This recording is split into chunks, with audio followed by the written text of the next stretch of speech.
நம்ம இந்த வீடியோவில் 11th கம்ப்யூட்டர் சயின்ஸில் ஒரு 5 மார்க் தான் நம்ம வந்து பார்க்க போகிறோம். இது ரொம்ப இம்பார்ட்டன்ட். நமக்கு அடிக்கடி பார்த்தீங்கன்னா எக்ஸாம்ஸில் கேட்டிருக்காங்க. Differences between if else and ஸ்விட்ச். ஸோ இஃப் எல்ஸ்க்கும் ஸ்விட்ச் ஸ்டேட்மெண்ட்க்கும் உள்ள டிஃபரன்ஸ் வந்து கேட்குறாங்க. ஃபர்ஸ்ட் இஃப் எல்ஸ்னா என்ன, ஸ்விட்ச்னா என்னன்னு நீங்கள் வந்து தெரிஞ்சுக்கணும்.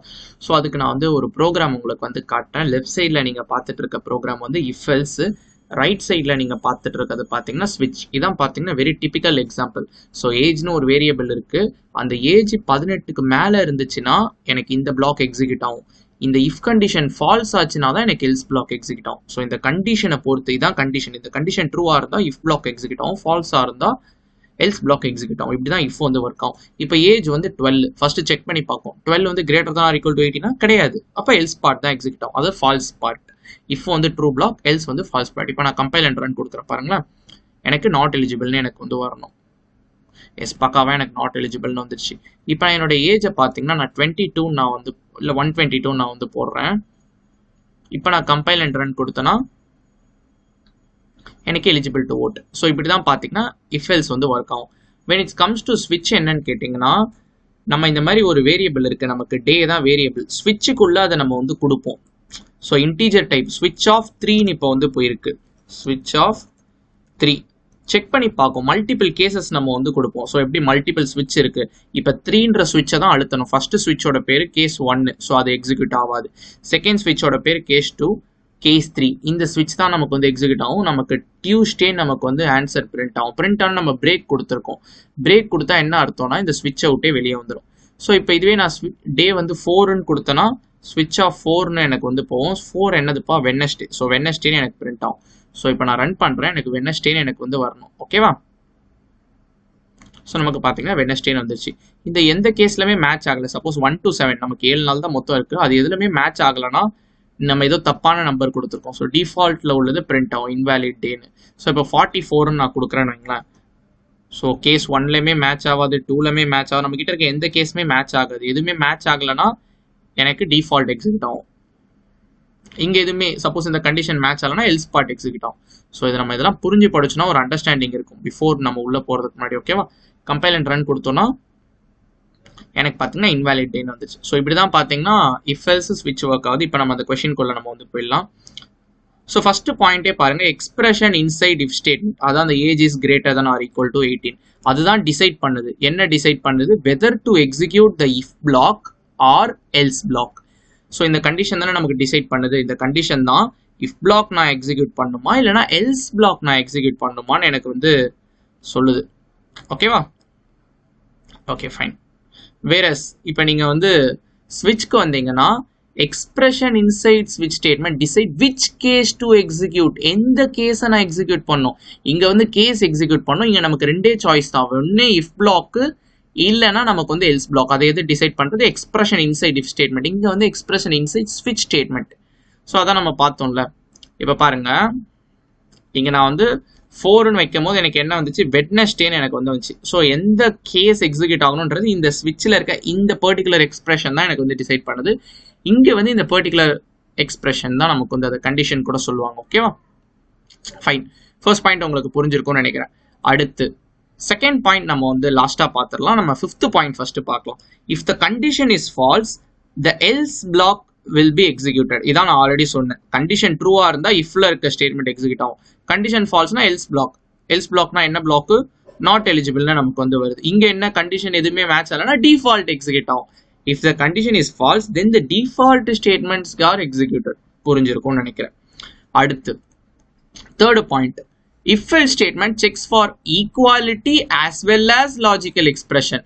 இங்க ஈக்குவாலிட்டியும் செக் பண்ணும், லாஜிக்கல் எக்ஸ்பிரஷனும் செக் பண்ணும். ஸ்விட்ச் செக்ஸ் ஒன்லி ஃபார் ஈக்குவாலிட்டி.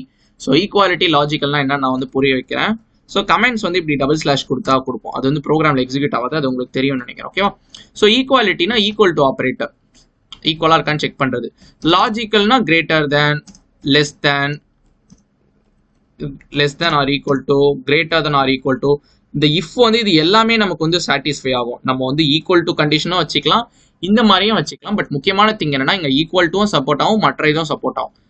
சரி, ஃபார் எக்ஸாம்பிள் இது டேட் ஆஃப் பர்த்னு வச்சுக்கோங்களேன். யார் வந்து டேட் ஆஃப் பர்த் வந்து உங்களுக்கு 2009 இருக்குமா, நாட் ரியலி ஷுர். ஸோ 2009 நான் வந்து அசியூம் பண்ணிக்கிறேன் உங்களோட டேட் ஆஃப் பர்த். டிபெண்ட்ஸ் அப்பா நீங்கள் எப்போ இந்த வீடியோ பார்த்துட்டு இருக்கீங்களோ, ஓகேவா, அதை பொறுத்து மாறலாம். ஸோ இந்த மாதிரி ஈக்குவாலிட்டியும் சப்போர்ட் ஆகும். இந்த மாதிரி கிரேட்டர் தான் எது வேணால் நம்ம வந்து போட்டுக்கலாம். இங்கே அப்படி இல்லை, ஒன்லி ஈக்குவல். 4 ஈக்குவலாக இருக்கா, இங்கே 1 கொடுத்தா எதுக்கு 1 ஈக்குவலாக இருக்குது, இது ஜஸ்ட் மேட்ச் தானே பண்ணுது, ஈக்குவாலிட்டி. ஸோ ஸ்விட்ச் ஒன்லி அதை மட்டும் தான் பண்ணும். அதுதான் உங்களுடைய தேர்ட் பாயிண்ட். ஃபோர்த் பாயிண்ட் பாருங்க, the if statement evaluates integer, character and floating point or Boolean type. இது எது வேணாலும் நம்மளோட ஸ்விட்ச் ஸ்டேட்மெண்ட் வந்து இவால்வேட் பண்ணிக்கும். ஆனால் இஃப் ஸ்டேட்மெண்ட், நம்மளுடைய ஸ்விட்ச் statement only evaluates character, integer. So ஸ்விட்சில் நமக்கு 2 ஆப்ஷன்ஸ் தான் ஆகுது, ஒன்று கேரக்டராக இருக்கணும், இல்லை இன்டீஜராக இருக்கலாம். இஃப் எப்படி வேணா இருக்கலாம்ப்பா, இன்டீஜராக இருக்கலாம், கேரக்டராக இருக்கலாம், ஃப்ளோட்டிங்னா பாயிண்ட் வச்ச நம்பராக இருக்கலாம், இல்லை பூலியன் ட்ரூ ஆர் ஃபால்ஸாக கூட இருக்கலாம். ஒரு எக்ஸாம்பிள் நான் காட்டுறேன். இப்போ ஸ்விட்சில் பாருங்க, கிரேட் ஆஃப் அ ப்ரோக்ராம் நமக்கு எல்லாருக்குமே தெரியும். இது என்னதுப்பா, கிரேடு கேரக்டர்ல இருக்கு. கிரேட் நமக்கு எப்படி கொடுப்பாங்க, A grade, B grade, C grade, D grade, ஓகேவா, இப்படி தான் கொடுப்பாங்க. அது என்னது, ஒரு கேரக்டர் வேல்யூ தானே, அது நம்பர் கிடையாதுல்ல. ஸோ நம்ம பாருங்க, இங்கே கேரக்டர் கொடுக்கணும். கிரேட் பினா நமக்கு வெல்டன்னு வரணும். ஸோ இப்போ நம்ம இதை ரன் பண்ணி பார்க்கலாம். I should get well done.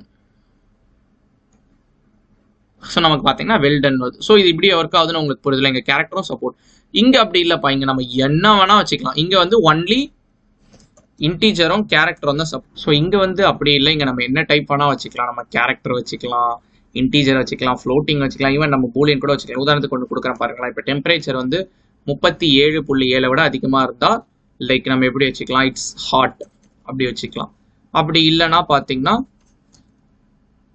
Cool climate, இப்படி நம்ம எப்படி வேணா நம்ம வந்து வச்சுக்கலாம். முக்கியமான விஷயம் என்னன்னா, இங்கே இன்ட்டும் கேரக்டரும் மட்டும் தான் சப்போர்ட்டு.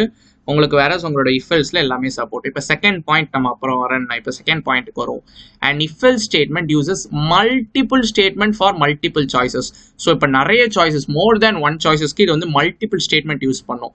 இங்கே வந்து அப்படி இல்லை, ஒரே எக்ஸ்பிரஷன் தான், ஒரே எக்ஸ்பிரஷன் தான். அதை வச்சு நமக்கு மல்டிபிள் சாய்ஸஸ் நமக்கு வந்து இருக்குது. ஸோ இப்போ நம்ம கொஞ்ச நேரத்துக்கு முன்னாடி பார்த்தோம், ஒரே ஒரு டே தான், ஒரே எக்ஸ்பிரஷன் தான், மல்டிபிள் எக்ஸ்பிரஷன்லாம் கிடையாது. அதை வச்சு நமக்கு மல்டிபிள் ஆப்ஷன்ஸ், சாய்ஸஸ் இருக்காது, சண்டேவா, மண்டேவா, டியூஸ்டேவான்னு. இங்கே அப்படி இல்லை. இப்போ இந்த இது பாருங்களேன், இப்போ ஒரு நம்பர் இருக்கு, அந்த நம்பர் நெகட்டிவா, பாசிட்டிவா, இல்லை ஜீரோவா, 3 சாய்ஸ் தான். இங்கே மல்டிபிள் ஸ்டேட்மெண்ட்ஸ் இருக்கு பாருங்க. இது ஒரு ஸ்டேட்மெண்ட்டு, இது ஒரு ஸ்டேட்மெண்ட்டு, இது ஒரு ஸ்டேட்மெண்ட், ஒவ்வொன்றுத்துக்கும் ஒவ்வொரு சாய்ஸஸ் இருக்கு. நம்பர் கிரேட்டர் தன் 0னா பாசிட்டிவ்ன்றது ஒரு சாய்ஸ், 0ன்றது ஒரு சாய்ஸ், நெகட்டிவ்ன்றது ஒரு சாய்ஸ். ஸோ நான் ஆக்சுவலி கோட் உங்களுக்கு சொல்லியிருக்கேன். இந்த கோட்லாம் உங்களுக்கு எக்ஸாம் பாயிண்ட் ஆஃப் வியூவில் தேவையில்லை. நான் உங்களுடைய அண்டர்ஸ்டாண்டிங்காக மட்டும் தான் நான் இவ்வளோ பண்ணுறேன், ஓகேவா. இப்போ நம்ம வந்து ரேப் அப் பண்ணி முடிச்சிடலாம். எக்ஸ்பிரஷன் இன்சைட் இஃப் ஸ்டேட்மெண்ட் தான் வந்து சொல்லும் நம்ம வந்து இஃப் பிளாக் எக்ஸிக்யூட் பண்ணணுமா இல்லை எல்ஸ் பிளாக் எக்ஸிக்யூட் பண்ணணுமான்னு. ஸ்விட்ச் வந்து எப்படின்னா, அந்த ஸ்விட்சில் இருக்க எக்ஸ்பிரஷன் தான் சொல்லும் என்ன கேஸ் நம்ம வந்து எக்ஸிக்யூட் பண்ணணும். ஆஸ் எ தேர்ட் ஏலியர் நம்ம மல்டிபிள் ஸ்டேட்மெண்ட், மல்டிபிள் சாய்ஸஸ்க்கு நம்ம இஃப்ல வச்சுக்கலாம். ஆனால் ஸ்விட்சில் ஒரே ஒரு expression, multiple choices. So third point, ஈக்குவாலிட்டியும் இஃப் ஷெல்ஸ் செக் பண்ணோம், லாஜிக்கலும் செக் பண்ணோம். ஸோ ஸ்விட்ச் வந்து only equality. Fourth point, if statement பார்த்தீங்கன்னா உங்களுக்கு நிறைய டைப்ஸ் வந்து சப்போர்ட் பண்ணும், இன்டீஜர், கேரக்டர். இங்கே வந்து ஒன்லி கேரக்டர், இன்டீஜர் தான். ஃபிஃப்த் ஒன், கண்டிஷன் ஃபால்ஸாக இருந்துச்சுன்னா எல்ஸ் பிளாக், இங்கே வந்து டிஃபால்ட் ஸ்டேட்மெண்ட். ஸோ இதெல்லாம் பார்க்கும்போது நமக்கு என்ன தெரியுதுன்னா, நமக்கு ஃப்ளெக்சிபிளாக வேணா நம்ம இஃப் எல்ஸ் தான் வந்து யூஸ் பண்ணுவோம். எனிவே டிஃபரன்சஸ்லாம் உங்களுக்கு புரிஞ்சிருக்கும்னு நினைக்கிறேன். அண்ட் உங்களுக்கு புரியணுன்றக்காக தான் இவ்வளோ ப்ரோக்ராம் நான் எடுத்துகிட்டு வந்தேன். பட் இவ்வளவும் உங்களுக்கு நாட் நெசசரி. ஜஸ்ட் இந்த 5 பாயிண்ட்ஸ் நீங்கள் கரெக்டாக எழுதினீங்கனாலும் போதும், 5 மார்க் உங்களுக்கு வந்து கொடுத்துருவாங்க, ஓகேவா. ஸோ இந்த வீடியோ பிடிச்சிருந்துச்சுன்னா இந்த வீடியோ லைக் பண்ணிக்கோங்க, நம்ம சேனலுக்கு மறக்காம சப்ஸ்கிரைப் பண்ணிக்கோங்க. நெக்ஸ்ட் வீடியோவில் உங்களை பார்க்குறேன், பாய்.